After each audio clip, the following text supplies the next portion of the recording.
Ojok pertama itu jangan buru-buru karena kita udah punya, tinggal diungkapkan gitu. Tapi ojok ke susu yang kedua ini jangan buru-buru karena ini belum tentu juga kira-kira. Mungkin ada orang yang sebelah kanan Pak Jokowi setuju dengan langkah Nasdem.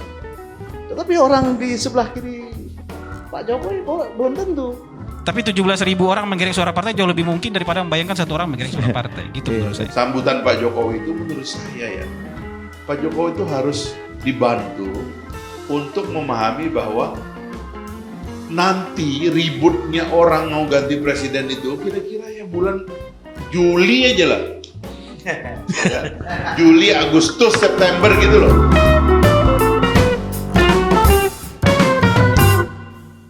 Ini nih. Iya, bagaimana proyeksi krisis pangan kita nih sebagai petani ya? Enggak, Apakah Anda ikut terlibat dalam food estate?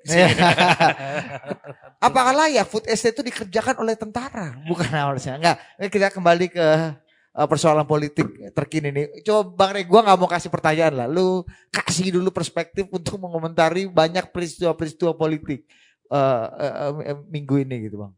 Silakan Bang. Saya mulai dari Bung Fahri tadi ya. Pertama adalah saya setuju bahwa di Indonesia itu sebelum September 2023 kita nggak usah bicara dulu soal siapa capres, mana koalisi macam-macam. Ini liar semua ini nantinya. Jadi ini bohong semua, Nasdem bohong, ini bohong. Saya menyebut ini liar ini semua gitu ya. Saya sejak dari awal juga mengatakan KIP itu kan belum diuji oleh satu hal saja. Apa? Siapa capres mereka? Gitu.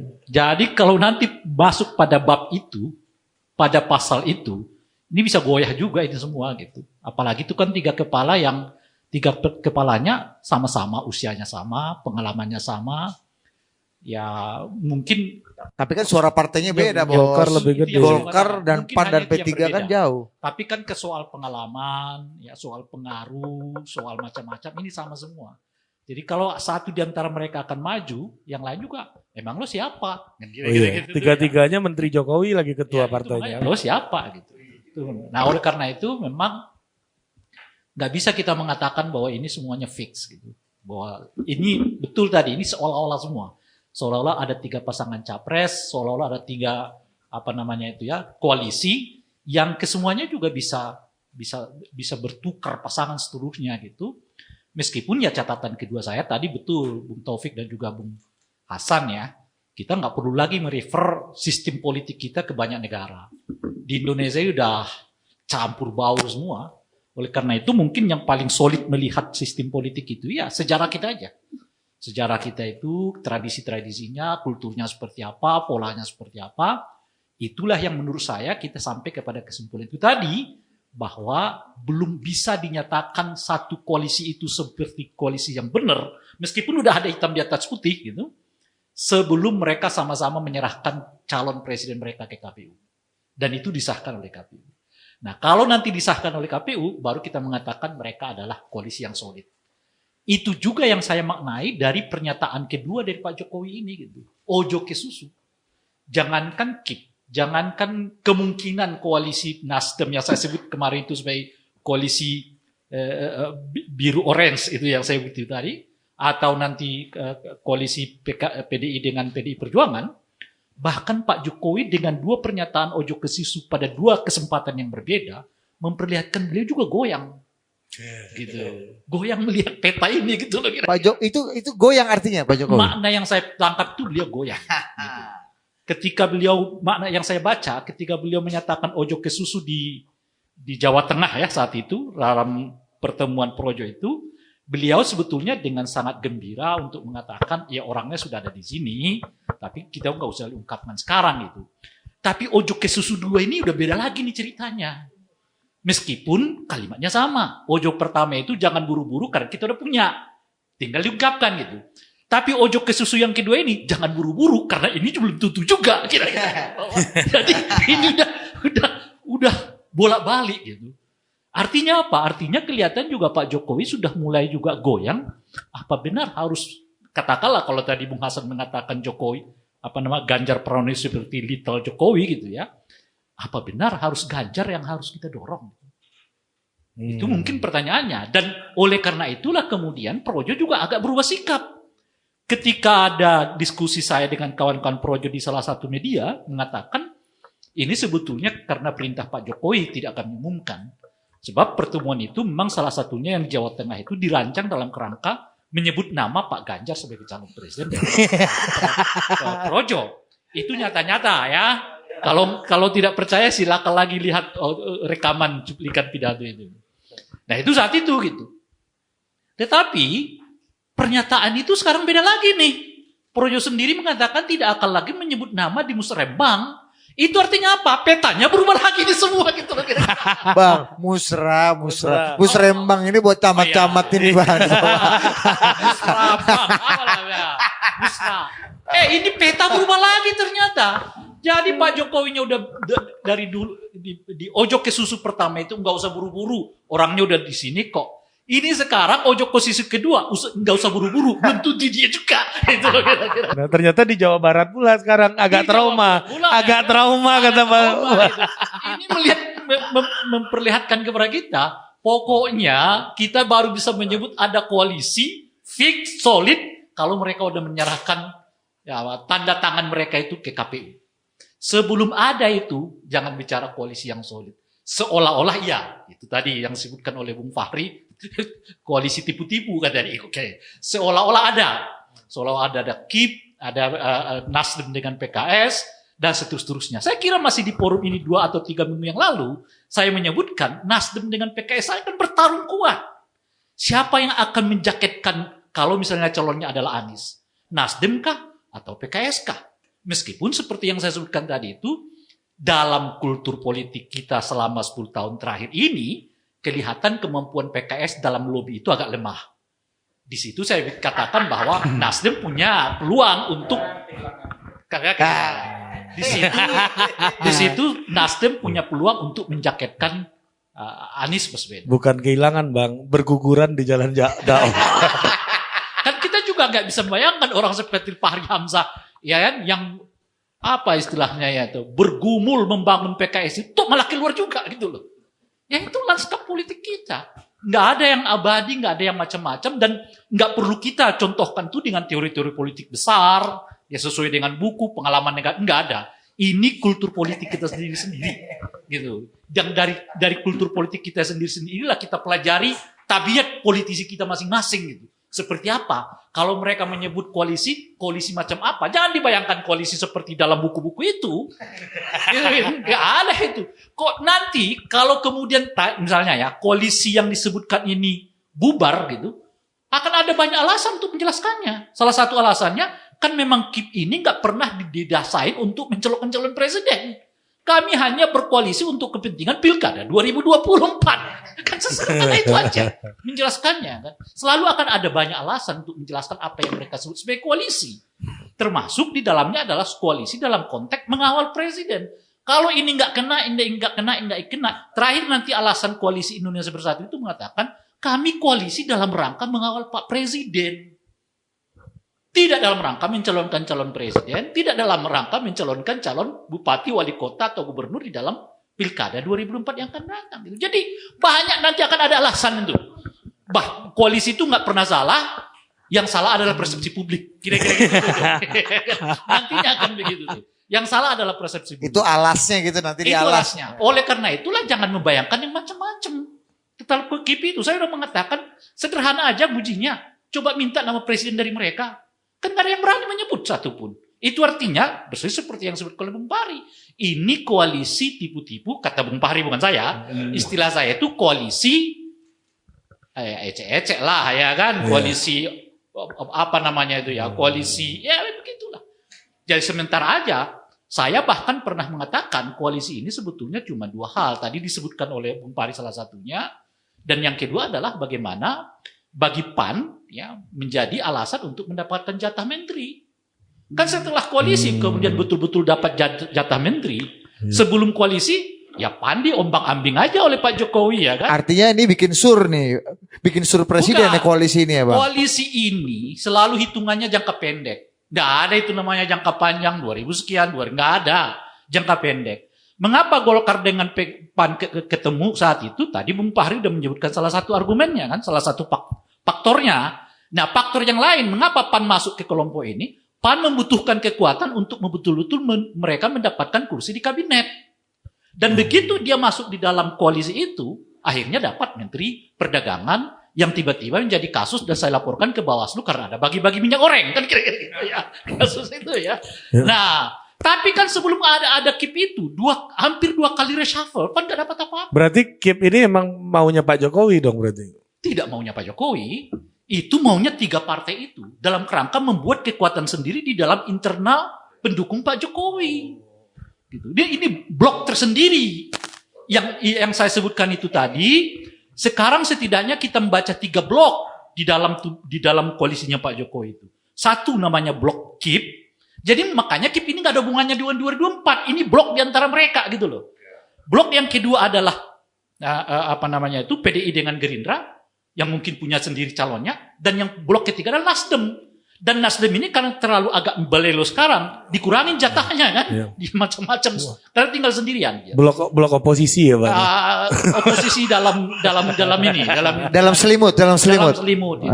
Jadi KIP itu konteksnya adalah ada tawar menawar di antara mereka. Jadi nggak ada tuh yang bilang ini akan menghambat atau ini akan membuat koalisi lebih dini supaya lebih diuji, supaya lebih matang koalisinya di 2024. Game changer. Game changer. Itu tentu saja harus dibunyikan lah yang begitu-begituan. Artinya supaya membuat harapan, mendidik pemilih macam-macam. Meskipun ya ujung-ujungnya nggak sehebat itu menurut saya. Faktanya di lapangan nggak akan itu. Meskipun kan sekarang misalnya ada KIP Jawa Barat, ada KIP Jawa Tengah, ya, ada KIP Jawa Timur dibangun-bangun. Is oke lah gerakan-gerakan gitu. Tapi kita juga punya pengalaman yang begitu-begituan tuh ya berakhir dengan sendirinya juga. Itu yang saya sebutkan tadi, akan berakhir dengan sendirinya juga. Itu sama dengan Nasdem. Awalnya menyebut kami akan konvensi. Ya kan? Kita akan tiba-tiba buat argumen baru. Nggak ada partai yang mau, kita cuma sendiri. Buat lagi alasan turun. Nanti melalui Rakernas. Begitu Rakernas yang muncul nama 5, ternyata salah satu nama yang tidak paling menonjol dibuang, nama yang menonjol dimasukkan, nama yang tidak menonjol dimasukkan. Dibuat lagi argumen barunya. Argumen barunya kan kita sudah mengatakan ketua umum nanti akan memilih hasil Rakernas. Itu begitulah terus-menerus. Jadi pemilih ini diombang-ambing ya sedemikian rupa karena memang banyak argumen yang bisa menjelaskan itu. Nah, oleh karena itulah menurut saya betul bahwa tidak ada yang bisa kita katakan sebagai fix sebelum ada hitam di atas putih nanti kan udah ada hitam di atas putih di koalisi mereka, di antara mereka ya. KIB udah tanda tangan ada menyebut seremoni. Nama koalisi itu kan nggak gampang kata Bang Sadno. Sebelum itu ke KPU. Oh, ke KPU. Iya. Kalau di antara mereka apa aja bisa terjadi. Ya mau pakai inilah pakai itu silakan saja. Jadi akad nikahnya KPU nanti ya. Hanya ketika di KPU kita baru bisa mengatakan oh iya benar mereka koalisi. Tapi sebelum itu terjadi bagaimanapun mereka membuatnya, mau tanda tangan ya, suratnya itu lalu dicetak kemudian dimasukkan ke dalam kardus macam-macam, buat segala gaya pun kita sebagai pemilih, sebagai masyarakat itu menganggapnya biasa-biasa saja itu. Jangan ngaku sebagai pemilih Bang, pengamat. Ya biasa-biasa saja macam-macam. Kita udah mengerti lagak-lagak yang beginian lah, kan? Jadi ombang-ambing macam-macam dan seterusnya itu, yang pada dasarnya sebetulnya kebutuhannya untuk bagaimana memperkuat posisi mereka di dalam internal sendiri. Sebab kelihatan mungkin PDI terlalu dominan, kemudian juga ini terlalu dominan, kita buat geng sendiri deh. Untuk ngimbangin ini gitu ya. Nasdem salah langkah dalam hal ini karena terlebih dahulu menjelaskan siapa nama calon presiden. Ujung-ujungnya drop satu-satu ya kan. Ininya di drop ya Nasdemnya lah satu-satu serem. Ya jangan usah disebutkan. Di drop satu-satu dan seterusnya itu. Dan saya kira ya akan begitu juga seterusnya. Itulah salah satu cara menurut saya Pak Jokowi juga dalam konteks mengawal ini. Mengawal keseluruhannya gitu. Nah, apa artinya? Ya artinya lagi-lagi finalisasinya itu nanti adalah di KPU. Sejauh mana mereka datang ke KPU macam-macam dan seterusnya itu dengan cara baca begini nih, boleh jadi akan ada juga aktor politik baru yang muncul. Yang tidak datang dari partai, bahkan mungkin tidak datang dari nama-nama yang sekarang populer ini. Dan masih punya waktu 1,5 tahun ke depan setidaknya mereka untuk memperkenalkan aktor-aktor yang dimaksudkan itu melaju ke ranah publik. Nah, apakah Pak Jokowi akan berpindah dari Ganjar? Sangat mungkin. Kalau kita baca dari pernyataan Ojo ke Susu yang kedua. Ya, kalau Ojo ke Susu yang pertama udah ada calonnya di sini, Ojo ke Susu yang kedua, oh belum tentu ini juga calon. Gitu ya. Boleh jadi ada yang simpan oleh Pak Jokowi. Sangat mungkin itu artinya gradasi menuju kemungkinannya itu makin tinggi. Tinggi menurut saya. Termasuk menurut saya 3 nama yang disebut oleh Nasdem tadi. Apakah itu akan diperjuangkan habis-habisan? Iya, kalau belum mentok. Kalau mentok bagaimana? Ngikutin yang itu. Karena Nasdem punya alasan lagi. Apa alasannya? Kita udah memperjuangkan. Jadi apa mau dikata nama-nama yang kita sodorkan ini ternyata tidak terlalu menarik. Ini kayak konvensi Partai Demokrat 2014 gitu Selalu ya. akan begitu. Oke Bang Taufikul Hadi kasih dikit tipis dulu Bang, tanggepin Bang. Maksudnya memang adalah politik adalah seni segala kemungkinan. Iya. Jadi kalau kita ini adalah mengatakan hukumnya seperti hukum besi di dalam politik itu adalah salah nanti. Jadi tentu saja yang pertama adalah kita anggap pada tataran pertama ideal, maka itulah yang harus kita perjuangkan dulu. Nah menurut saya apa yang disebutkan di dalam Rakernas Nasdem itu ideal di dalam konteks Partai Nasdem. Saya tidak bisa bicara di dalam konteks partai lain karena ada perspektif yang berbeda. Tetapi dalam perspektif kami itu ideal. Orang bisa membayangkan atau tidak bisa membayangkan itu terserah. Karena itu adalah kami semuanya di Nasdem bisa membayangkan. Jadi kalau orang lain mengatakan, saya tidak bisa membayangkan bagaimana Anies Ganjar ini dipertemukan. Kami tidak minta untuk dibayang-bayangkan. Tetapi kami ingin sampaikan dulu kepada masyarakat, inilah ideal kami ini begini di dalam konteks politik. Kemudian nanti step by step kita lakukan. Bagaimana caranya? Tetapi paling tidak kami telah memperlihatkan sebuah sikap agar persoalan bersama kita tentang kehidupan berbangsa bernegara ada kesungguhan kami ingin menyelesaikannya itu. Nah, apakah itu bertentangan dengan misalnya dengan sikap Pak Jokowi? Menurut saya tidak. Kenapa? Pasti Pak Surya telah berkomunikasi dengan Presiden. Kan seperti itu. Tidak mungkin Pak Surya tidak mau berkomunikasi dengan Presiden. Yang kedua, toh langkah itu telah dilakukan oleh Pak Jokowi. Yaitu dengan membawa Pak Prabowo dan Pak Sandi ke dalam kabinet. Itu kan sebuah langkah yang telah dilakukan. Cuman ini adalah lebih pragmatis. Lebih praktis lagi di dalam konteks apa? Di dalam konteks pemilu 2024. Suasana yang berbeda. Cara kita melangkah kan juga berbeda. Jadi langkah-langkah Nasdem itu adalah sebenarnya langkah yang telah berlangsung sebetulnya di dalam konteks kita bangsa Indonesia. Cuman nanti apa yang berbeda adalah orangnya yang berbeda, kemudian tahunnya mungkin waktunya yang berbeda. Tetapi langkah tersebut telah terjadi. Jadi saya menganggap tidak ada yang unik dari langkah yang ditentukan Pak Sde. Yang kedua, kalau misalnya kita mengatakan ada upaya, pasti itulah resiko barangkali. Kan tidak semua orang, Pak Jokowi itu kan bukan sendiri. Tetapi di banyak orang yang kita sudah sebutkan. Mungkin ada orang yang sebelah kanan Pak Jokowi setuju dengan langkah Nasdem. Tetapi orang di sebelah kiri Pak Jokowi belum tentu.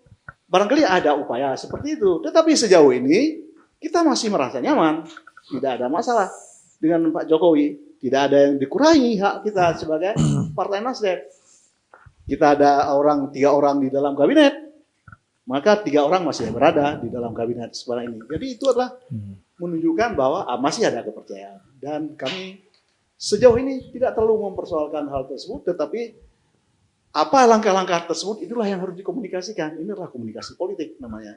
Dan kita akan lakukan terus hal tersebut kalau ini baik. Tetapi paling tidak di dalam konteks Nasdem kami menganggap itu baik sementara. Nah, bagaimana kemudian perspektif ini bisa diterima oleh masyarakat secara keseluruhan? Kalau ini terjadi akan baik bagi bangsa dan negara. Ini bukan persoalan mudah menurut saya. Ya.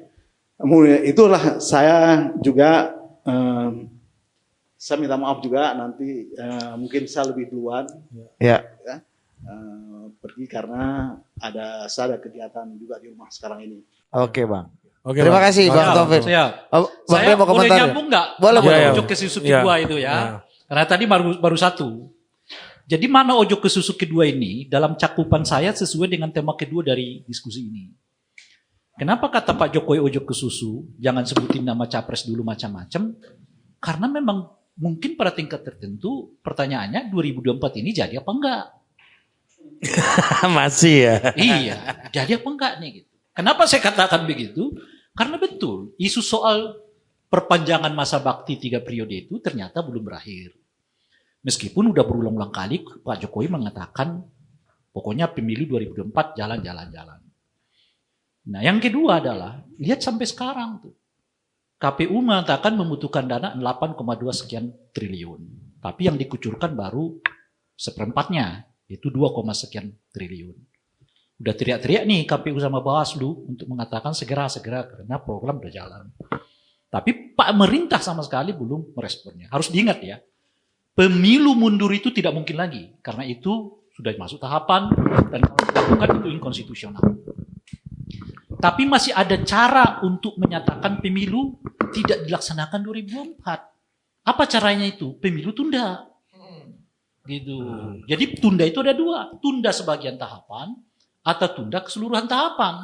Tunda keseluruhan tahapan kan tidak mungkin. Karena proses pendaftaran sudah dimulai Agustus. Jadi kalau uang kita betul-betul tidak ada, satu tertunggak 5, sekian triliun itu artinya nggak mungkin nanti ini partai politik diverifikasi secara faktual. Nggak ada duitnya. Siapa yang akan datang ke kantor-kantor? Siapa yang akan datang ke kantornya partainya Bung Fahri, Gelora? Karena yang akan diverifikasi kan partainya Bung Fahri. Kalau partainya Nasdem kan nggak difaktual lagi gitu. Nggak ada duitnya. Jadi akan kacau. Nah kekacauan itu akhirnya akan diambil keputusan tunda dulu deh. Jangan 2024. Nah mungkin karena itu Pak Jokowi mengatakan ojo ke susu. Karena belum tentu 2024. Oke. Bang Fahri, Makasih, Bang Fahri. Bang. Ke Bang Oh, Hasan dulu. Bang Hasan. Nih ada yang menarik diomongin Bang Rey tadi Bang. Ini jalan dulu aja gitu kan. Tapi pelaminannya itu ada di KPU nanti. Disitulah baru ada sahnya gitu kan. Ya, sekarang nih baru menuju siraman ya. Iya, baru siraman. Oke, Bang Taufik, terima kasih Bang Taufik. Masih Bang. Thank you Bang, Iya. thank you Bang. Iya, Bang. Lanjut, Bang. Aha. Jadi Iya, siap. Thank you Bang. Makasih banyak Bang Fahri. Bang Fahri, Bang Taufik. nah orang ini kan lagi jalan bareng nih Bang sekarang. Nah kira-kira kapan sih KIB ini bakal sadar misalnya kayaknya kita nggak sejalan deh gitu. Atau memang apa alasan bisa sampai ke pelaminan itu nanti? Argumennya apa? Ketika nama capres dimunculkan jangan-jangan ya itu tadi beda ini kita nih kayaknya ada tujuan yang berbeda gitu. Kalau saya lebih suka tarik mundur waktu ya, timeline. Kalau misalnya hitungannya adalah last minute, maka kesempatan kampanye itu hanya 75 hari. Jadi sudah nggak mungkin lah itu kampanye 75 hari itu kampanye kayak apa. Negara sebesar ini tuh nggak mungkin dikelilingi, disambangi, diblusuki dalam waktu 75 hari. Kita punya 560 kabupaten kota. Sehari itu aja 500, seminggu satu kabupaten kota 560 minggu itu. Berapa tahun itu? Atau sehari satu kabupaten kota lebih dari 1 tahun itu. Kita belum bicara kecamatan loh. Nah ini kalau ditarik mundur 75 hari itu nggak mungkin. Dan untuk negara sebesar ini, menurut saya pasti orang akan kampanye jauh-jauh hari. Kampanye terang-terangan loh. Kalau hanya dipersepsikan publik sebagai capres itu nggak akan ada gunanya di akhir. Makanya kalau menurut saya, ya nggak tahu lah ini perhitungan orang bisa beda-beda. Kalau menurut saya tahun ini akan muncul nama capres definitif dari partai walaupun belum bisa didaftarkan. Persoalannya kan nggak bisa didaftarkan. Kalau pendaftarannya Oktober, ya dia bisa daftarkan. Persoalannya kan baru dibuka pendaftarannya nanti, ya kan? Tapi partai-partai ini perlu. Jadi gini, calon yang akan muncul itu mungkin sebagian besar itu bukan calon yang populer, karena akan muncul dari partai-partai yang mampu membangun poros koalisi. Dari mana asumsi itu Bang? Dari mana Karena yang kesimpulan itu? populer sekarang ini nggak akan bisa dimajukan lewat partai kecuali Pak Prabowo. Menurut saya, dia nggak punya cengkraman untuk itu, untuk bisa memaksa diri. Oh saya ada yang jadi capres, nggak punya kemampuan untuk itu. Jadi kalau partai yang mengusulkan partai, dia yang diusulkan itu pasti nggak populer-populer amat. Dan dia butuh waktu yang panjang untuk Itu. Walaupun plus minusnya seperti Bang Fahri, dia akan dihakimi, akan dikulit, ya itu resiko. Ya kalau dia diam-diam ngumpet-ngumpet juga nanti 75 hari dia nggak punya waktu untuk kampanye juga. Jadi saya yakin tuh misalnya Oktober atau November akan diumumkan itu. Koalisinya akan diumumkan, yang lain lagi. Kemudian nama calon itu akan diumumkan. Karena mereka perlu running. Kalau hari ini kan nggak ada yang bisa disebut running. Tebak-tebakan aja ini bakal jadi calon, ini bakal nggak ada yang bisa jadi. Jadi menurut saya kalau kita tarik mundur waktunya nggak akan mepet-mepet di itu. Makanya saya yakin paling lambat kan orang si sekretaris Dewan Pembina Demokrat juga bilang paling lambat awal tahun dia akan umumkan. Jadi memang sudah sadar semuanya bahwa nggak mungkin dekat-dekat hari itu, harus jauh-jauh hari diumumkan ini. Nah banyak partai, mungkin ada 1-2 partai masih terpengaruh dengan doktrin kotel efek. Mereka kalau bilang lihat kemarin itu yang punya kotel efek itu hanya yang dapat kotel efek secara signifikan cuma PDIP sama Gerindra. PKS nggak dapat kotel efek. Itu hasil kerja caleg mereka. Demokrat nggak dapat kotel efek, hasil kerja caleg mereka. Golkar, Nasdem tuh nggak dapat kotel efek. Itu hasil kerja caleg mereka. Tapi kalau masih percaya kotel efek ya terserah. Tapi sebagian besar menurut kalau saya bicara dengan itu, mereka percaya bahwa yang kerja mendapatkan suara itu caleg-caleg mereka. Bukti bahwa gini, partai pengusung Pak Jokowi, partai pendukung dan pengusung Pak Jokowi itu total suaranya 62%. Suara Pak Jokowi 55%. Itu bukan kotel efek, itu tekor. Itu bukan kotel efek. Jadi ada mesin partai, itu selisihnya 10 juta suara loh. 10 juta suara itu gak mungkin khilaf. Kalau 1000 suara itu mungkin khilaf, itu selisihnya 10 juta suara. Dan itu pasti dengan sadar gini, saya memilih partai ini atau memilih caleg ini, tapi gak pilih capres yang mereka usung. Artinya suara partai itu bukan dilimpahkan oleh si capres, tapi didapatkan oleh para caleg. Nah sebagian besar partai menurut saya punya kesadaran itu, karena ada datanya bahwa kotel efek itu hanya dinikmati oleh 2 partai kemarin. Jadi menurut saya, kalau nggak akan terjadi berantem, ya kalau gitu kita nggak punya capres nggak apa-apa. Ya, memang resiko nih mereka membuat aturan yang nggak bisa mereka penuhi. 20% itu akhirnya cuma 1 partai yang mampu memenuhi itu. Sisanya nggak sanggup memenuhi itu. Ya itu resiko masing-masing. Tapi bahwa partai ini bisa mendapatkan suara tanpa capres itu bisa.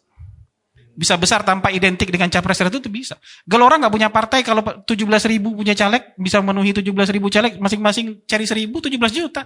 Nggak perlu punya capres. Kerja yang dibagi jauh lebih ringan daripada membayangkan 1 orang menggerek suara partai. Tapi 17.000 orang menggerek suara partai jauh lebih mungkin daripada membayangkan 1 orang menggerek suara partai. Gitu menurut saya. Betul, thank you. Iya, ada ketokohan juga. Kayak Mardhani Alisera kemarin ngaku salah satu yang membuat gua sukses kemarin karena masang foto Habib Rizik. Coba kasih dulu Bang Fahri untuk menutup diskusi kita hari ini. Gimana kita harus melihat apa yang harus kita lihat, bagaimana panggung depan dan panggung belakang ini akan menentukan nih ke depannya. Ya, pertama-tama saya setuju dengan teman-teman yang memandang ini ada sisi ideal dan ada sisi yang tidak ideal, yang pragmatis yang sekarang kita hadapi. Dan saya setuju juga bahwa kita harus berbasis kepada tradisi politik kita. Tapi nama tradisi politik kita ini kan sebenarnya kan sudah jauh lebih liberal di awal-awal pemilu. Tahun 55 itu ada calon independen, sistemnya distrik, bahkan ada calon independen untuk legislatif tahun 55 itu. Jadi sebenarnya kita udah pendulum, ada partai lokal yang banyak ya. Nah sekarang cuma ada di Aceh. Jadi sebenarnya tradisi kita ini sudah liberal dan pendulumnya itu ya ke demokrasi terpimpin, dan sekarang kita quote unquote liberal lagi. Liberal tapi sebenarnya relatif ya jalan liberal Indonesia itu juga kan agak terbatas juga karena diikat oleh sistem nilai dan kultur masyarakat. Tapi menjadi benar itu menurut saya itu tidak ada kompromi gitu loh. Menurut saya itu yang mesti kita komit, perbaikannya mesti dibuat ke sana gitu. Nah problem kita ini sekarang ini kan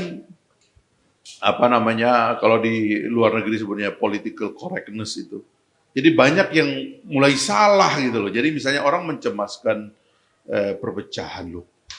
Kan demokrasi itu adalah pelembagaan perpecahan. Itu kan teorinya begitu.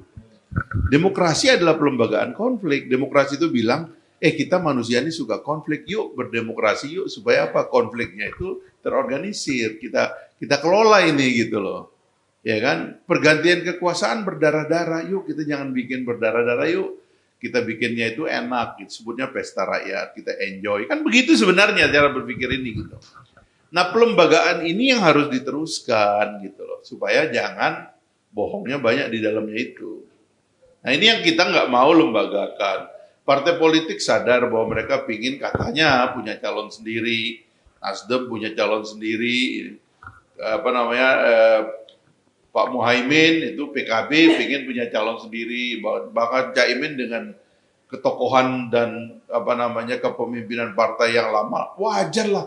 Masa sebuah partai politik yang pernah menjadi presiden kadernya, ya Gus Dur, lalu sekarang juga masih punya pemimpin yang dihormati di dalam partainya, kok nggak bisa nyapres? Gara-gara dia sendiri nggak setuju bikin threshold presidensialnya dihilangkan.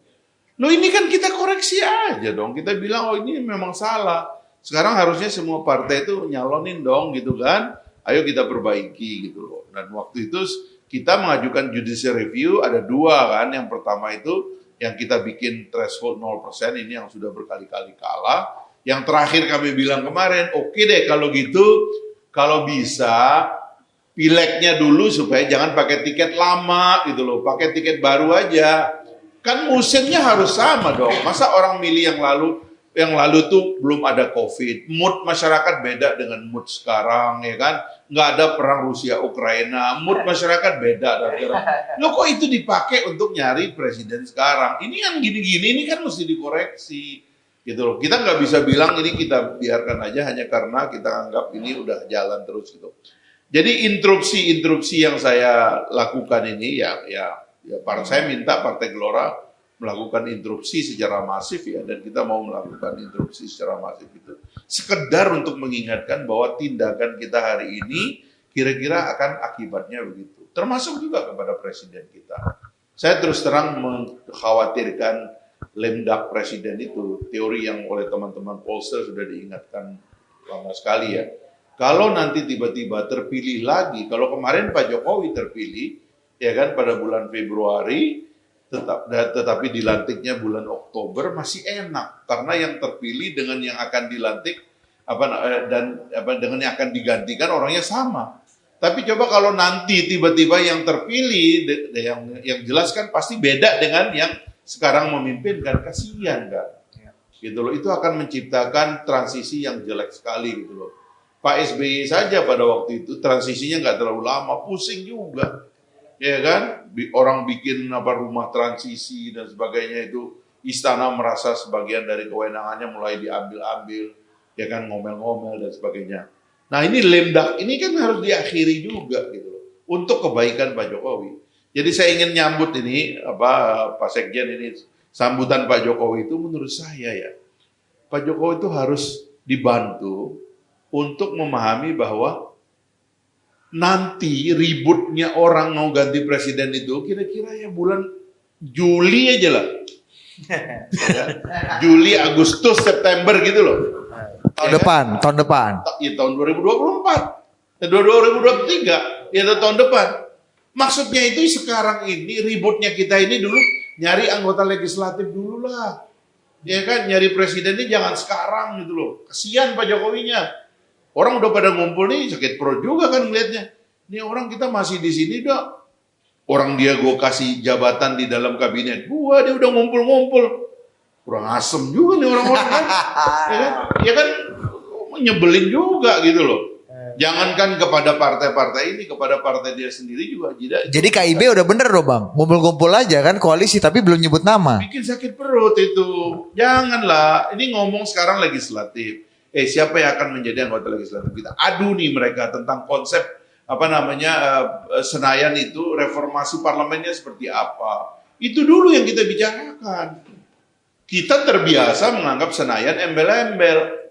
Ya kan akhirnya nggak diadu. Ya kita ngikut aja kepada maunya presiden. maunya nanti pilpres gitulah kira-kira. Ini harus dikoreksi menurut saya, dan karena itu saya terus terang ya, tadi Bung Hasan begini, kalau teori saya begini ya, sebaiknya kalau menurut saya kita mentradisikan pembagian politik itu begini.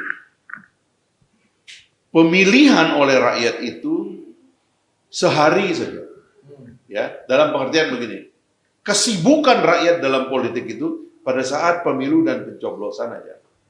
The rest, biarkan yang berpolitik itu adalah yang bertugas. Mesti begitu. Hah? Ya enggak, ini kan kalau media kan memang tugasnya itu. Tapi maksudnya seharusnya pemilu itu adalah pengakhiran daripada konflik yang ada pada masyarakat kita. Setelah itu biarkan yang konflik itu adalah yang bertugas, yang dapat gaji. Itu yang sering saya katakan di mana-mana kan. Negara demokrasi itu cantiknya begini. Pada musim pemilu ramai sekali. Begitu orang nyoblos selesai. Hasilnya diterima. Setelah itu perkelahiannya itu pindah ke parlemen. Saya sering kasih contoh itu parlemen Taiwan itu meskipun di bawah kontrol daripada mainland China, demokrasinya luar biasa. Berkelahi itu orang itu karena mereka pakai sistem demokrasi. Tapi pertumbuhan ekonomi luar biasa. Pendapatan per kapitanya 40.000 US dollar. Ya kan? Tinggi sekali gitu loh. Jadi produktivitas rakyatnya itu hebat. Hanya memilih pada hari pemilihan. Politik itu semenit 2 menit aja. Sisanya yang berkelahi itu betul-betul mewakili mereka.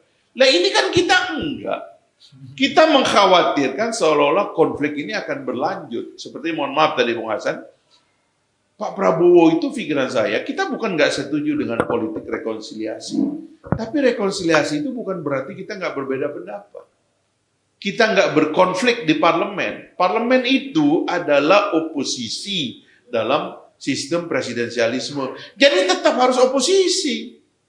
Jadi jangan dia anggap ini anggota parlemen tutup mulut ini, kita anggap sebagai presiden baik dalam tradisi demokrasi untuk memperlancar pemerintahan. Ini salah. Karena itu sebaiknya kalau menurut saya koreksi-koreksinya harus dimulai dilakukan lah dari sekarang gitu. Sehingga ya ambiguitas ini nggak sekali terjadi lagi. Sini. Ya, ini bentuk ambiguitas dan insentif, Bang. Ya. Jadi menurut saya jangan ambigu lagi kita ini berpolitik ini gitu. Jangan ambigu lagi dalam prosesi ini. Ya, tadi yang Bung Rai tajam sekali tadi mengatakan ini memang sahnya dalam sistem kita nih Bung Rai, karena di dalam konstitusi kan mengatakan seorang calon presiden itu didukung oleh partai politik dan gabungan partai politik gitu. Didukungnya itu ya di depan KPU. Yang sekarang ini apa namanya? Yang nggak ada namanya. Karena ini semua belum ada kepastian. Nah dalam demokrasi skedulnya dibuat. Kalau kita memulainya dengan cara mencalonkan legislatif dulu, begitu legislatif terpilih, baru kemudian orang itu ngumpul, declare di depan KPU bahwa kita ini akan akan mendukung mereka. Begitu caranya. Nah, saya kira itu mungkin ada banyak lah yang menurut saya, saya akan membuktikan bahwa ini adalah basa-basi, tidak diperlukan, bohong-bohong gitu ya. Dan tadi Bung Rai mengatakan ini murni dinamika di kalangan mereka. Betul blok itu. Makanya kalau bicara blok politik, selalu saya ingin bikin bloknya mungkin 3 lah sekarang ya. Blok pertama itu blok kiri. Mustahil orang kiri dipilih oleh orang kanan. Ganjar Pranowo hanya bisa terpilih kalau dia didukung oleh PDIP dan Gerindra. Itu logikanya begitu. Anies Baswedan mustahil dia didukung oleh PDIP. Rakyatnya tuh nggak akan rela nyoblos Anies Baswedan. Nasdem kan ada di blok nasionalis harusnya. Kan, ini kan kita baginya tuh 3. Kiri ya kan PDIP dengan Gerindra, tengah ini mantan-mantan Golkar, dan kanan ini mantan-mantan P3 lah kira-kira begitu. Kan itu aja yang kita mau bagi. Kalau ini dilembagakan dari awal asyik gitu. Jadi ada 3 ide yang bertarung di dalam negara kita ini. Bagaimana orang-orang kiri ini memandang masa depan Republik, orang-orang kanan ini memandang masa depan Republik, dan orang-orang tengah ini memandang masa depan Republik. Asyik kalau ada pertarungannya itu dari sekarang. Kalau Gelora masuk di spektrum mana tuh Bang? Semuanya. Ini aja udah oksimoron dengan pernyataan tadi. Maksudnya kanan tengah lah kita. Kanan Gelora tengah. begitu itu karena belum ada pembelahan itu. Ya, di semua aja. Tapi kalau ada pembelahan itu kan mereka masuk ke kanan juga. Gitu. Nah makanya saya gerakan yang terakhir nih Bung Hasan yang saya katakan. Bisa nggak kita nyadarkan orang ini bahwa kita perlu perdebatan lagi rumit kayak gini. Jangan Pak, kasihan nih generasinya Pak Surya Paloh. Kita pecah nih, mendingan jangan pemilu. Kok cemas? Memang perpecahan ini jawabannya pemilu malah. Kok malah kita takut ini pecah, kita jangan pemilu. Loh Pak, perpecahan ini pemilu kita urai. Masyarakat dewasa itu artinya kita beda pendapat, tapi kita duduk satu meja, kita urai apa masalah kita.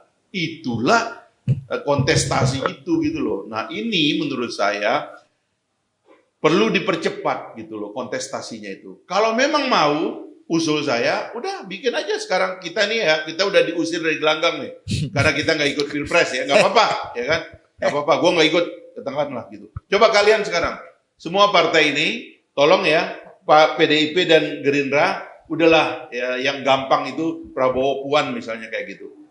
Oke ya, yang kanan Anies Baswedan nama siapa? Silakan deh dia bikin. Oke, yang tengah nih siapa nih yang mau ditaruh di tengah nih? Apakah Ridwan Kamil atau apa terserah gitu orang-orang ini. Segera umumkan sekarang, gitu loh. Bila perlu koreksi undang-undang pemilunya, sahkan bahwa pengesahan itu dilakukan mulai dari sekarang. Paling tidak awal bulan tahun depan 2023 gitu loh. Enak biar kita kelilingkan mereka ini ke seluruh Indonesia lalu bertarung. Mereka berdebat di Universitas Cendrawasih tentang masa depan Papua. Mereka berdebat di Syah Kuala tentang masa depan Aceh. Mereka digarap ke Kalimantan sana tentang masa depan eksploitasi di Konawe, dan daerah-daerah di Sulawesi sana, di Kalimantan sana. Enak kita ngelihat perdebatannya. Mereka mau menyelesaikan masalah ini dengan cara apa?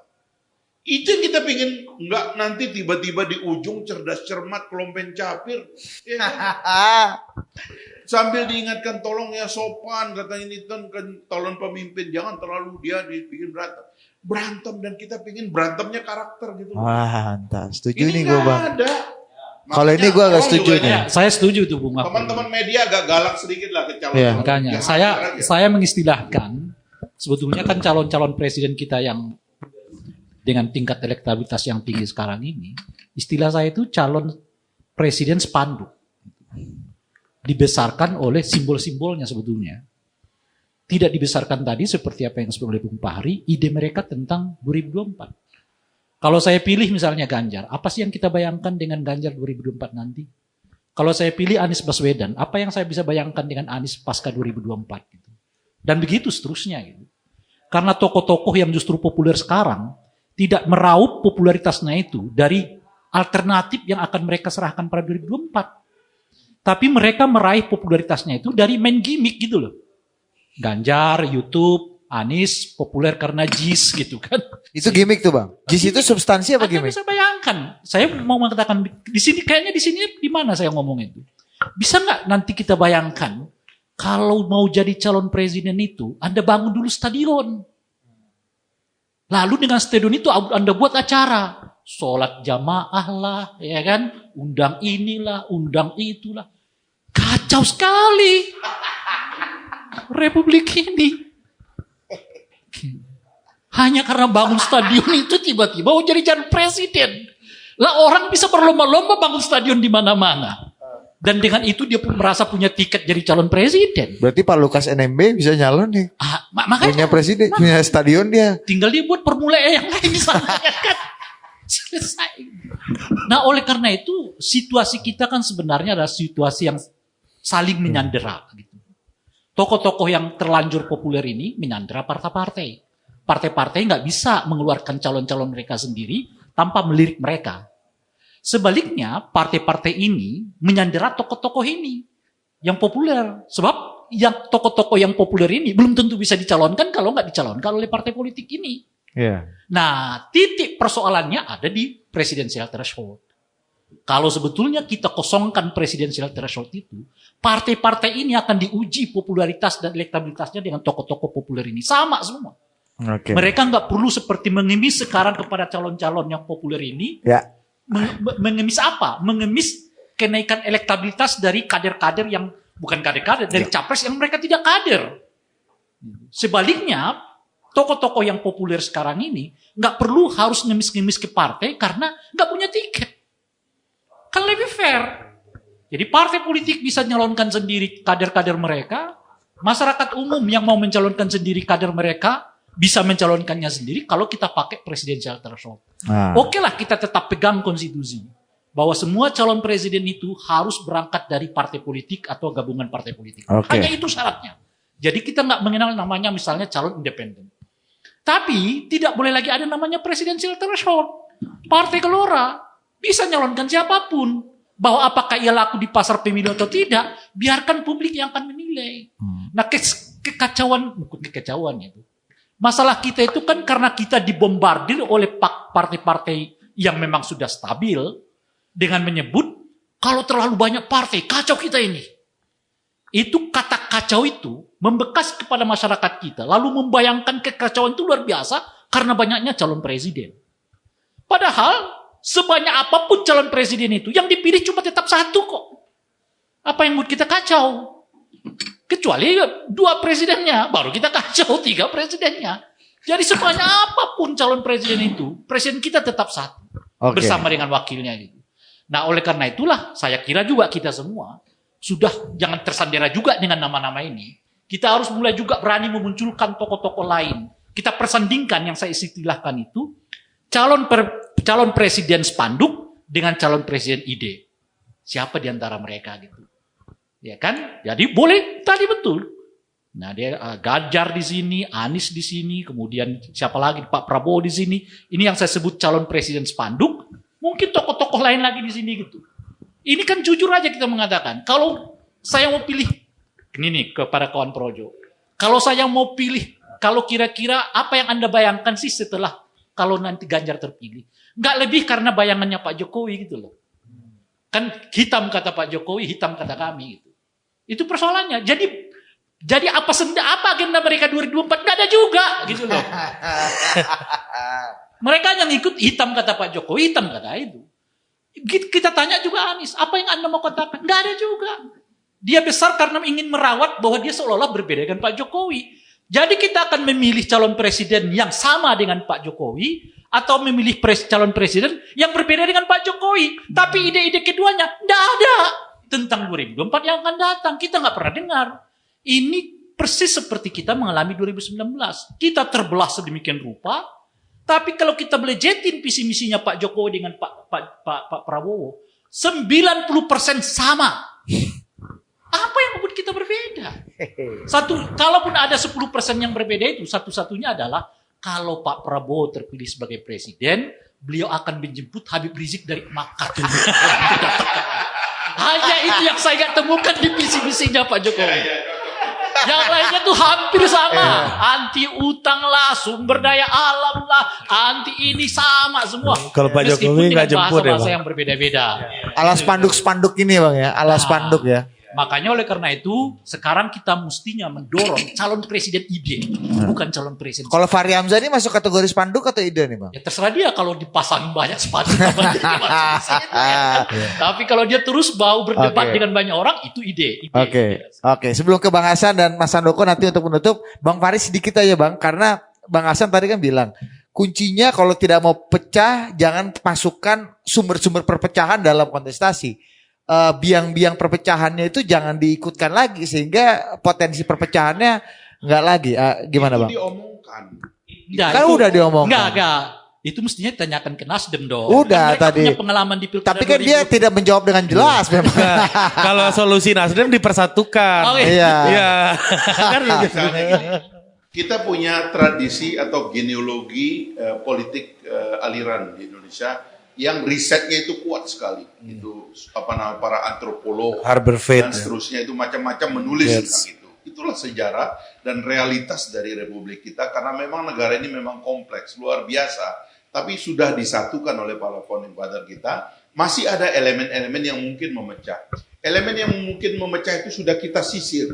Sehingga kita mendirikan negara yang berbasis kepada human right, lalu ada undang-undang yang memproteksi ya. Jangan sampai orang di-attack gara-gara ras, etnis dan sebagainya. Undang-undang anti diskriminasi dikeluarkan.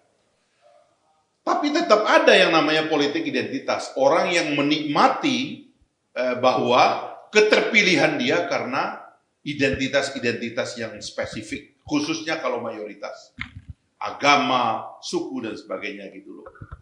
Ini suruh hadir yang kayak gini mesti dihajar di killing field itu, gitu loh. Jangan dibaik-baik umbang-umbang aja. Jangan kita nganggap seolah-olah ini ada, lalu negara kita biarkan ini untuk menggunakan tangan besinya melakukan represi terhadap pikiran dan perbedaan pendapat seperti ini. Perbedaan pendapat seperti ini, taruh di battleground, di pertarungan, suruh orang itu hajar. Dan ide-ide yang fake, yang dangkal itu insya Allah kita akan lihat itu dibantai habis oleh rakyat Indonesia. Kita udah maju nih, sebagai peradaban perbedaan pendapat kita ini sudah maju, bos. Jangan underestimate. Kalau kata Bang Rey, rakyat kita sukanya spanduk aja. Ya itu gimmick spanduk. Tapi soal perbedaan rasa, itu udah semua. Udahlah, percaya dirilah kita. Bahwa kita ketika merdeka memproklamasikan republik, kita udah kagum dengan perbedaan kita ini, udah luar biasa. Coba Anda lihat perkawinan di antara anak bangsa ini kan gila ini. Mana yang kita nggak terima? Semua kita bisa gabung, tidur seranjang kita dengan orang beda-beda ini, bos. Jadi kita udah nggak usah takut dengan itu. Tapi kalau anasir itu ada, taruh di atas perbedaan pendapat itu, taruh dalam perdebatan capres, dalam perdebatan caleg, di situ kita akan hajar. Dan kita akan memenangkan itu gitu. Nah itu caranya, jangan dipakai nakut-nakutin. Yang saya nggak senang tuh dengan orang-orang itu yang sekarang ini memakai pasal-pasal represif itu, nakut-nakutin.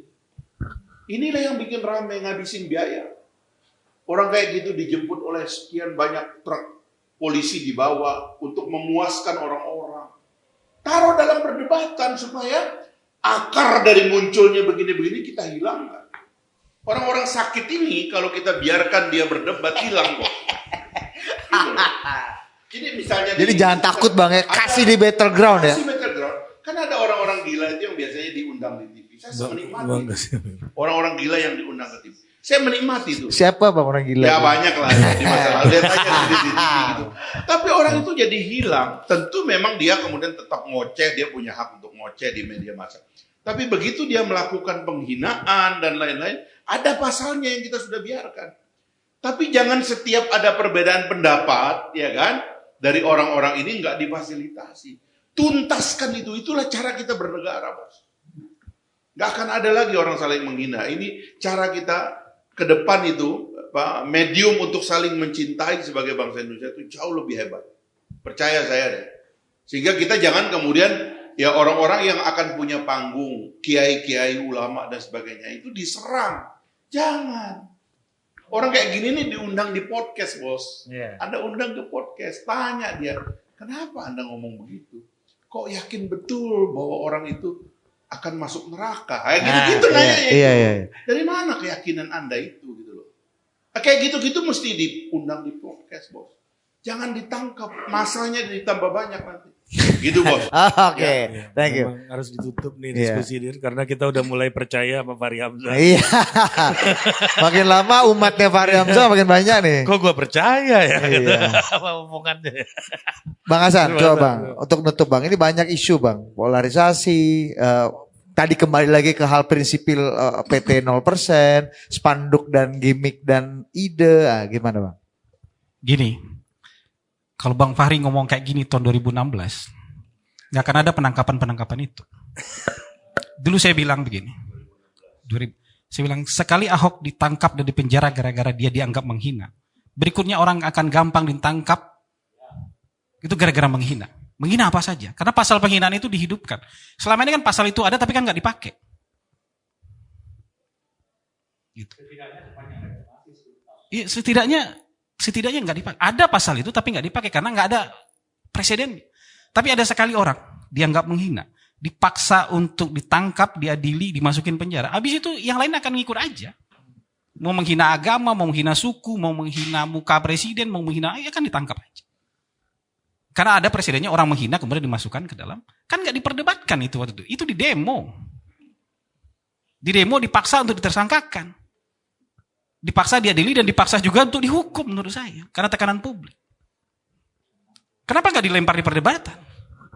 Tapi oke lah, kesadaran terlambat gak apa-apa daripada nggak ada sama sekali kan. Gitu. Saya bangga dengan Bang Fahri hari ini gitu. Iya, entar abang bisa jawab. Entar abang bisa jawab. Saya kan tidak ada dalam pertarungan itu. Karena itu adalah konflik di DKI kan. Sebenarnya ini kan adalah konflik dalam pemilihan gubernur. Itu yang memicu semua ini. Saya sebenarnya nggak tertarik ini ngomong tentang konflik-konflik yang terpicu oleh sikap-sikap keras terhadap agama, suku dan sebagainya. Karena menurut saya itu tidak sehat. Tapi apa yang terjadi dengan saudara Ahok dan sebagainya itu terus terang saya nggak mengerti, ya kan? Kenapa mereka mempertajam isu pilkada dengan itu semua? Ya, secara spesifik ya. Tapi menurut saya kalau kita bicara desain dari pembentukan sikap negara, maka Ahok adalah titik ledak dari yang tidak bisa dihindari oleh negara kita. Dan itu akhirnya terjadi. Sehingga salah seorang yang menjadi pemberat saudara Ahok adalah namanya Ma'ruf Amin. Yang akhirnya diambil oleh Pak Jokowi sebagai wakil presiden gitu. Nah kita nggak bisa terlalu teknis soal ini. Kalau kita mau, kita harus memaafkan diri kita semua. Ya. Gitu loh. Atas apa yang sudah terjadi untuk memperbaiki masa depan, gitu loh. Ya ini memang kan karena saya tidak dalam posisi itu, Bung Fahri. Saya merasa nggak perlu meminta maaf. Saya tidak dalam posisi nggak ikut saat itu saya akan menolak ya. Saya boleh lanjutkan. Saya menolak keras. Lanjut Pak. Ayo. saya pernah muji Ahok. Kasih dulu Ming. Saya pernah muji Ahok soalnya bahwa mimpin DKI jangan terlalu banyak pidato. Saya bilang kerja aja kayak Ahok. Dimaki saya bos. Jadi yang kena maki bukan cuma Anda, saya juga kena. Iya kan konteksnya Abang waktu itu bilang Pak Anies ngomong pribumi ya, itu. Kan, terlalu makro dia ngomong. Dia kan gubernur DKI itu wali kota. Ntar aja kalau udah jadi presiden kata Bang. Iya. Nah, itu kayak gitu-gitulah. Bangun stadion lagi satu lagi. Nah, sekarang saya juga ingin meluruskan misalnya, ini menurut perspektif saya, orang keliru menerjemahkan 3 besar hari ini itu karena gimmick. Menurut saya itu given. Terjadi begitu saja ketika post-election survey, Agustus tahun 2019, udah begitu. Prabowo nomor 1, Anies waktu itu nomor 2, Ganjar waktu itu nomor 3. Udah begitu. Terbentuk begitu saja, tanpa mereka melakukan apa-apa. Ya, 3 besar itu nggak berubah hari ini, ranking berbeda lah. Tapi angkanya begitu-begitu saja. Jadi Mas Anies hari ini posisi bukan karena bangun JIS. Sebelum JIS malah lebih tinggi daripada ini kok. Dia sempat 19, bisa sempat 20%, sekarang mungkin hanya 15%. Habis JIS malah turun kalau mau logikanya seperti itu. Jadi bukan karena itu Bang. Jadi Pak Prabowo itu memang veteran Pilpres, mau nggak mau captive marketnya ada. Dia mau pakai aliran kungfu, aliran silat, aliran Islam, aliran kafir, captive marketnya sudah ada. Yang ikut dengan Pak Prabowo sampai dari pemilu ke pemilu. Dia nanti aliran nasionalis yang captive market itu tertangkap survei hari ini segitu juga. Ya kan? Nah, tapi ada dulu pendukung Pak Prabowo, itu bukan karena dia pendukung Pak Prabowo beneran, tapi dia nggak suka sama Pak Jokowi, dia pembenci Pak Jokowi. Nah, ketika melihat Pak Prabowo sudah selesai, ya sudah. Dia dapatkan gubernur DKI. Nah, pendukung Pak Jokowi itu kan sebenarnya juga nggak semua totali pendukung Pak Jokowi. Ada yang pembenci Pak Prabowo. Tapi yang pendukung Pak Jokowi itu mencari new Jokowi. Ketemulah Little Jokowi namanya. Ganjar Pranowo. Jadi ini sudah terbentuk dari tahun 2019. Datanya ada, data seriesnya ada. Dan Given nih Bang ya. Bukan karena Formula E, bukan karena JIS. Asobah ini, asobah. Nah kalau dalam ilmu waris nama asobah Bang. Orang yang mau habiskan warisan gitu. Tiba-tiba dia karena statusnya ngabisin warisan aja gitu. Dan ada terbentuk begitu. Jadi gimmick-gimmick ini nggak nambah banyak dan juga nggak menurunkan banyak. Ada turun naik gara-gara gimmick adalah. Tapi ini posisi tahun 2019, post election survei Agustus 2019 sampai hari itu hampir tidak berbeda. Orang lain susah bergerak, kenapa? Ini memang sudah mengerucut. Nah makanya saya sepakat dengan Bang Fahri. Buka ruang perdebatan sebanyak mungkin. Ya, Bang Fahri ini sepakat sebenarnya sama saya bahwa capres itu jauh-jauh hari harus diumumkan. Tapi beda kepercayaan. Bang Fahri nggak percaya akan diumumkan jauh-jauh hari. Saya memilih untuk lebih percaya ini akan diumumkan jauh-jauh hari. Kenapa? Supaya perdebatan ini nanti terjadi. Mungkin cara memotivasinya beda. Beliau pakai negatif, saya pakai yang positif cara motivasinya. Pokoknya tunjukin jauh-jauh hari siapa capresnya. Tunjukkan jauh-jauh hari siapa capresnya, kemudian kita perdebatkan, kita kuliti segala macamnya. Jadi bisa keliling dari Aceh sampai Papua perdebatan. Jadi bukan lagi perdebatan yang Jadi gini, sebagian besar kita nggak bisa berdebat. Kenapa dibilang sama semua program capres itu? Karena kita terjebak dalam populisme. Bukan mengedepankan aspek teknokratisme. Kita terjebak dalam populisme, semua akan bilang, iya kita mau swasembada apa saja. Padahal secara teknokratis nggak mungkin itu kejadian. Kita mau anti impor. Nah, kita mau meningkatkan nasionalisme kita.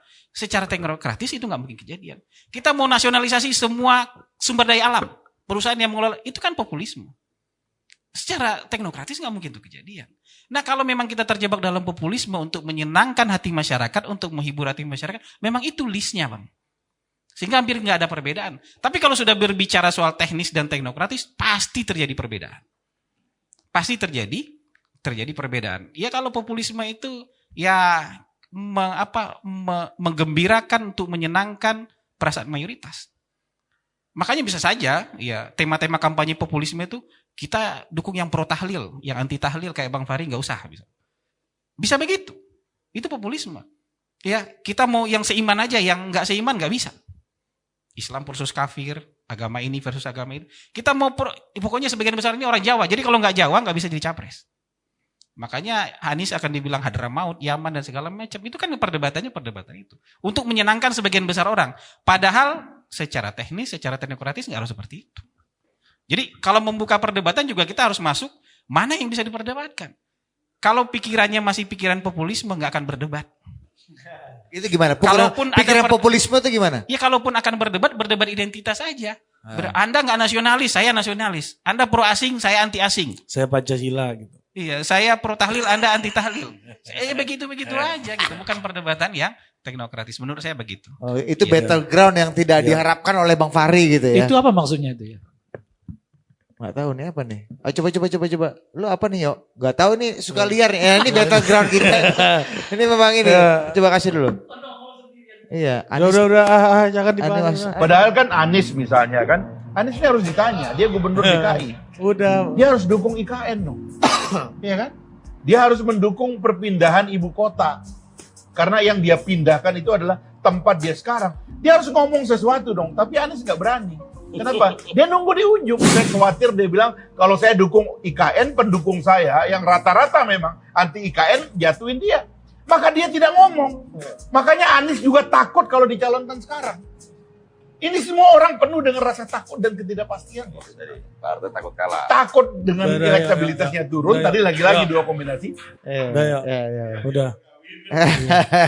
Iya. Banyak banget omongan Bang Fahri ini lu kutip-kutip ngefans banget lu kayaknya. Enggak bos, ini kan ini apa kalau Murabi gua dulu Fahri Hamzah bos. Iya. Memberikan penjelasan gini, kalau bedanya Bang Hasan sama Bang Fahri ini. Ada Murabi yang ingetin lu sholat biar masuk surga gitu. Nah, tapi ada Murabi juga bilang lu sholat biar gak masuk neraka. Nah, itu aja. Sama-sama pesannya sholat. Iya, pesannya nyuruh sholat. Nah, ini musrah terakhir apakah akan jadi battleground buat capres-capres ini, orang-orang ini seperti yang diharapkan Bang Fahri dan Bang Hasan, atau ini akan jadi forum umbang-umbang aja, forum puja-puji aja. Oke. Nah, coba. Jadi ini begini, kami ini hadir ya, Projo volunteerism politik ini hadir karena memang ada incorrectness yang tadi ada disebutkan oleh semua itu. Seharusnya memang nggak perlu ada kami.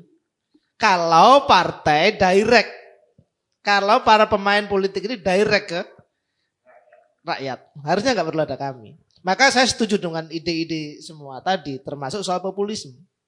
Ya kan? Musrah itu kami maksudkan sebetulnya kan untuk melawan itu. Bahwa kita ini disuguhi media selalu ngomong 3 nama itu aja. kami mau coba cek itu di lapangan. Bener nggak? Ya, ya, oke, ya, nggak apa-apa. Kalau nggak apa-apa, ya, nggak apa-apa. Artinya begini, ada hal yang kita mau lakukan untuk melakukan ngecek di bawah, kemudian saya juga mungkin di Surabaya misalnya ya, tiba-tiba jangan-jangan nama yang lokal sana atau di NTB nama lokal sana muncul, bisa jadi. Kami membuka diri atas semua itu. Nah, memang saya sangat setuju dengan Bang Hasan misalnya soal populisme. Itu memang lawan kita, Bos. Lawan kita yang harus kita perangi sama-sama lah. Populisme itu menjebak. Karena bisa jadi orang sangat populis kemudian tidak memiliki aspek capability misalnya ya, teknokrasi atau apa. Maka musra ini betul-betul kami lakukan sebagai formulasi menerjemahkan satu arahan Pak Jokowi untuk bicara dengan rakyat, ya kan. Kemudian kedua melakukan penggalian lebih dalam, siapa tahu nama-namanya berbeda. Siapa tahu harapan-harapannya itu berbeda. Sehingga kita tidak kejebak sama pandangan yang kabur. Kita punya basis data, akan punya basis data yang lebih banyak, akan punya pandangan yang lebih clear terhadap situasi-situasi di Oke, begitu, kita Bos. berharap itu antitesa dari apa yang udah dilakukan oleh Partai Politik. Begitu, Bos. Iya, mudah-mudahan bukan jadi forum umbang aja ya. Iya. Amin. Atau amin, walaupun kemungkinannya gitu. Oke, terima kasih Bapak-bapak. Sampai jumpa di Safari 24 Safari 24 minggu depan. Thank you.